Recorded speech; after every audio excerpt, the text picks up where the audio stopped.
निर्मिती प्रेम कृपा दयाची सर्वांगी सुंदर सिंदुराची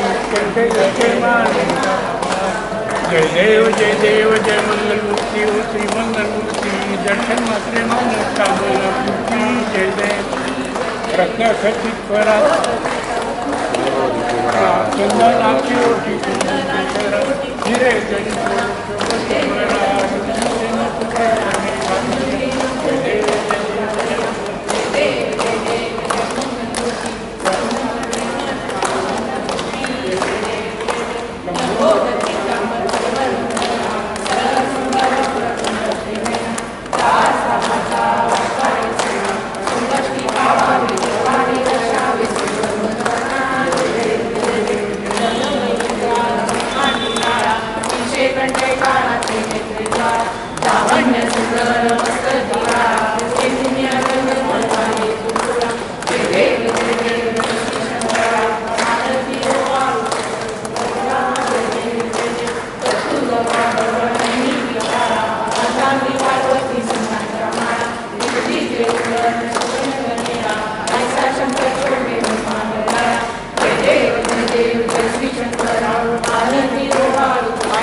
मंगलमूर्ती गणपती बाप्पा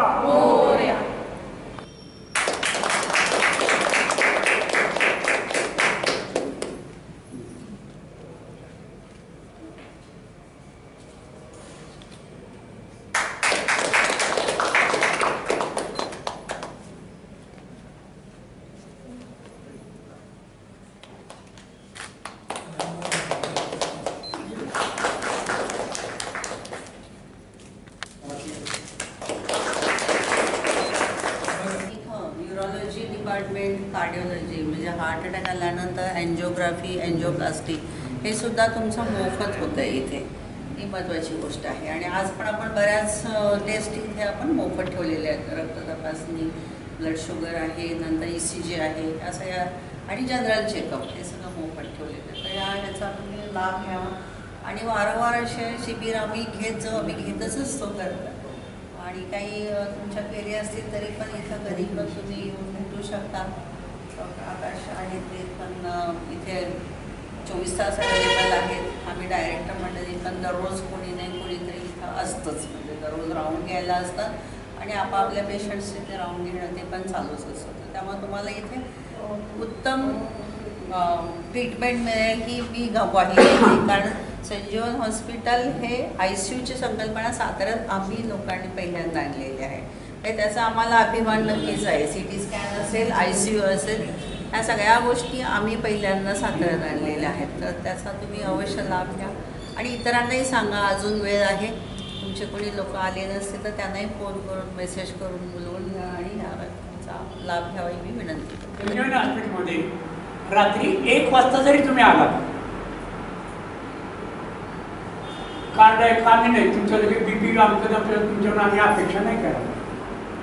त्यावेळेस तुम्हाला मदतीची गरज आहे ना करणार तर कधीही आपण या आणि संजय हॉस्पिटल फ्री अचानक अर्जंट असेल तर आमचा स्टाफ तुम्हाला करेल आणि तशा प्रकारे स्टाफ वागतो. काळाच्या मुद्द्याच्या शेवटी या जीवनामध्ये लक्षात ठेवा इंग्रजीचे आवड existence is very important. Existence is very important. तुमचं अस्तित्व महत्त्वाचं. काळ बदलला. शिवाजी महाराजांच्या काळामध्ये वय 50 वर्ष कुणाचंही नव्हतं. 50 वर्ष त्या काळात नव्हतं. आत्ता 1960ला आपल्याकडे 58-60 वर्षाची माणसं आली म्हणायचं आम्ही जन्मात आहे. आता मी ज्येष्ठांच्या काढतो. आता आम्ही आमचं कमीत कमी ज्येष्ठाने 75-74 थांबलो ते आमची अपेक्षा आणि शक्य आहे. सध्या लोकांना मेडिकल हेल्थ कॉन्शियसनेस आलं. आपण आपल्या आरोग्याची काळजी घेतली आणि प्रत्येकाला वाटायला लागलं. मी माझी घेतो मी शेती घेतो. तसंच सरकारतर्फे मेडिकल फॅसिलिटी अवेलेबल आहे. हव्या एवढ्या एके दिवशी संध्याकाळी मला 6:30-7:30च्या दरम्यान मला अनेक वाटायला लागलं. मी राहायला समोर गेले 60-70 वर्ष. सरांना मी फोन केला की sir I am finish something wrong. काय करू म्हणजे हॉस्पिटल जाऊ. मी आलो. सरांनी फोन केले ते लगेच माझे तपासण्या केल्या. सगळे 60 तपासण्या केल्या. माझे डॉक्टर सुरेश चव्हाण माझे फॅमिली डॉक्टर गाडगे माझे नातेवाईक आहेत. तरी की सुरेश चव्हाण चर्चा करताना सुरेश चव्हाणांना यांनी फोन केला. सुरेश चव्हाणांनी डॉक्टरांशी चर्चा केली. पाहिजे बीपी म्हणजे काही नसताना तुम्ही आज दिवसभर धंदा केली नथिंग बरोबर. मला वाटलं अटॅक आला आपल्याला काहीतरी. म्हणजे मला जो अनुभव आला हा सांगण्याकरता नव्हे. हां त्यामुळे संजीवनी हॉस्पिटलच्या माध्यमातून समाजातल्या सर्वांना योग्य अशा प्रकारचं मदत करण्याचं उत्तर आहे सरकारने. आणि आम्ही अजिंक्य हॉस्पिटलमध्ये देखील सर राज्याच्या तर्फे आम्ही हार्ट ऑपरेशन केली. तेव्हा ज्येष्ठांनी आता आपल्या आरोग्याची काळजी करा. योगाकडनं उद्याच्याला आनंद चतुर्थी आमच्या गणेशरायाचं उद्याच्याला हे होईल. त्यानिमित्त आपण सर्वांना आता आपण सर्वांना you are the most youngest boys of this. तेव्हा आपण सर्वांना आरोग्याची काळजी घ्यावी आणि तुम्ही आमच्या जनतेची काळजी घ्यावी अशा प्रकारची अपेक्षा करून आणि सरांनी हा अशा प्रकारचा योग सुरू केला याच्याकडे तर त्याबद्दल संजीवन हॉस्पिटलतर्फे ज्येष्ठ नागरिक संघाचा पूर्वाचा अध्यक्ष ज्येष्ठ नागरिक जिल्हा अध्यक्ष म्हणून मी महाराष्ट्रामध्ये आम्ही साधारणतः 100 वर्ष केलेल्या 210 लोकांचा सत्कार केला. मी सातारला आता तुम्ही सातारचे आहेत मी सातारचा आहे. मी माझ्या संघामध्ये फोटोग्राफर आहे. 101 वर्ष असणाऱ्या व्यक्तीचा सत्कार माझ्याकडे केला आणि ते केल्यानंतर भाषणात ते उभे राहिले. मी नावानंतर सांगतो. मी त्यांना म्हणला की सर आपण बसून बोला. ते मला म्हणले तुम्ही मला म्हातारं समजता का. तर मॅम 101 वर्षाची व्यक्ती आम्हाला स्टेजवर म्हणते तुम्ही मला म्हातारं समजतं का. तेव्हा आम्ही सध्या 75 कॉमन धरलं आहे. 80 वर्ष योग्य आहे. लोकांनी या पुढच्या काळामध्ये बरेचशा मुळे आल्या 116 110 ती माणसंच आहेत ना. They are human beings. त्यांच्याकरता वेगळं काही दिलेलं नसतं. फक्त महत्त्वाचं पर्यावरण बाकीच्या सुविधा त्यांना होत्या आपल्याकडे असत नाही. तेव्हा ज्येष्ठांची आरोग्य शिबिर हे वाढायला लागले. आता आमच्या ज्येष्ठांचे महाराष्ट्रामध्ये 7 लाख सभासद आहेत. 7 लाख. सरकारने आम्हाला सर 6 गुंठे जागा नेरुळा दिली. ज्येष्ठ नागरिक संघाचं आमचं 4 मजले बिल्डिंग आहे. राज्याचं काम चालतं. ऑल इंडियाचं काम चालतं. आणि म्हणून युनोने जगातल्या युनोनी शेवटी ठरवलं की ज्येष्ठ हा समाजाचा बुद्धिमान घटक आहे. एज्युकेटेड घटक आहे. या समाजात देखील आम्ही देखील टॅक्स भरतो ना सरकारचं रिटायर झालो तरी. मग अशा वेळेला या समाजाकरता देखील देशाने केलं पाहिजे म्हणून युनोनी 1 ऑक्टोबर हा जागतिक ज्येष्ठ नागरिक दिन केला की सगळ्या जगातल्या सर्व राष्ट्रांनी 1 तारखेला 1 ऑक्टोबरला जागतिक ज्येष्ठ नागरिक दिन. परदेशामध्ये ज्येष्ठ नागरिकांचा खर्च सगळा सरकार करतो. मग तुम्हाला प्रश्न सरकार करतं ते काय करतात. नोकरी करणार. आता मी नोकरी करतो गव्हर्नमेंट लागला प्रोफेसर वगैरे. मग माझ्या पगारातून दरमहा 1% कटच केला जातो. आणि सरकार संपूर्ण योजना करते. महाराष्ट्रामध्ये भारतामध्ये आतापर्यंत ज्येष्ठांच्याकडे लक्ष नव्हतं. अलीकडे ज्येष्ठ हा देखील समाजात घटक आहे हे सरकारच्या लक्षात यायला लागले. योजना बऱ्याचशा यायला लागले. आपण तर सिनियर आहात, यापूर्वी ज्येष्ठांच्याकरता काही नव्हतं, बरोबर. मी सांगण्याचा उद्देश आहे की ज्येष्ठांनी काळजी करू नये. वय वाढलेली आहे, सरकार योजना द्यायला आहे, तुमच्या घरात यायला तयार आहे. आम्ही एवढे हॉस्पिटल निघायला लागले आहेत. फक्त महत्त्वाचं तुम्ही तिथे गेलं पाहिजे. उद्या गव्हर्नमेंटची स्कीम आहे, त्या गव्हर्नमेंटच्या स्कीममध्ये तुम्ही जाऊन सलीमनं सांगितलं पाहिजे मी अशाच्या स्कीममध्ये आलो, मला पाहिजे, ते द्यायला तयार आहेत. गव्हर्नमेंट इज रेडी, पण तुम्ही गेला पाहिजे. आणि त्या दृष्टिकोनातून संजीवनी हॉस्पिटल सलमचं तुम्हाला सर्वांचं हे करतो. ज्येष्ठांनी त्या वयाची काळजी करू नका. You are the youngest man. सगळे जे आहे हे सगळं आम्ही खेळत आलेलो. आम्हाला सगळ्या घरातल्या लोकांची जाणीव पण आहे. आणि मग आम्हाला वाटतं की काहीतरी आपण आता समाजाचं देणं लागतो, म्हणून या प्रकारच्या योजना आवर्जून आम्ही करतो. कदाचित म्हणजे याच्या खोलात फार कोणी जात नाही. योजना असतात एवढं सगळ्यांना माहिती आहे. या योजनांचे सरकारचे दरपत्रक असतात, हे कोणालाही परवडणारे नसतात, कोणालाही परवडणारे नसतात. परंतु तरी आम्ही ते करतो मानवतेच्या दृष्टिकोनातून. सगळ्यांना समाजाला आपण काहीतरी देणं लागतो. समाजानं आपल्याला खूप काही दिलेलं आहे. मुळात समाजानंच आम्हाला डॉक्टर केलेलं आहे याची पण जाणीव आम्हाला आहे. आणि मग आमच्या पुढच्या पिढीला पण हे सगळं वारसा मिळावा सेवाभावी वृत्तीचा, म्हणून या प्रकारची शिबिरं आयोजित करणं किंवा या प्रकारच्या सगळ्या योजना कार्यान्वित करणं हे संजीवननं मनापासून केलेलं काम आहे. कुणी लादलेलं नाही आहे.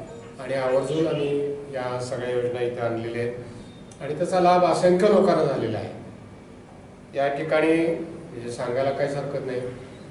अँजिओप्लास्टीसारखं महागडं ऑपरेशन अत्यंत म्हणजे ₹1 खर्च न घेता मोफत होतं. आता तसेच इतर पण सुविधा आहेत, इतर पण त्या स्कीम अर्थात सरकारने त्या स्कीमला हे केलेलं आहे, कॅटेगरीज केलेल्या आहेत. त्यामुळे तुमच्या लेवलला इथं तुम्ही काय करायचं हे सरकार ठरवतं. खाली त्यांचं ऑफिस आहे, ती माणसं ठरवतात की हे या योजनेत बसते का नाही. त्याने होकार दिला की आम्ही करू नका. त्यामुळे शेवटी सरकारचं पण याच्यावर बंधन असतं, नियंत्रण असतं. आणि ठीक आहे, ते पैसे उशिरा मिळतात. म्हणजे या ठिकाणी मला सांगायला काहीच हरकत नाही की आम्ही सुद्धा ते सॅक्रिफाईस किती करतो हे माहिती असावं म्हणून सांगतो. सध्या शासनाकडं या स्कीममधलं आमचं येणं 2 कोटी रुपये आणि तरीही आम्ही ती योजना राबवतो. कारण ते पैसे उशिरा का होईना पण मिळतात, पण त्याला वेळ लागतो. अर्थात सरकारी काम तुम्हाला माहिती आहे कसं असतं ते, त्यामुळं त्या गतीनं ते येतं, पण लोकांना थांबवता येत नाही. त्यामुळे आपण ती योजना तरी राबवतो. आणि मला सांगायला अत्यंत आनंद होतो की आमचे सगळे संचालक किंवा येणारे इथले सगळे आमच्या कन्सल्टंट ही मंडळी पण त्यामुळं त्याच्यासाठी सॅक्रिफाईस करतात. जसे पैसे सरकारकडून येतील तसे आम्ही त्यांना देतो. मुळात ते पैसे तुटपुंजे असतात, पण तरीसुद्धा ते मिळतील तेव्हा घेतात. हा त्यांचाही मनाचा मोठेपणा आहे. तर त्यांच्यासाठी आपण एकदा सगळ्यांनी टाळ्या वाजवूया.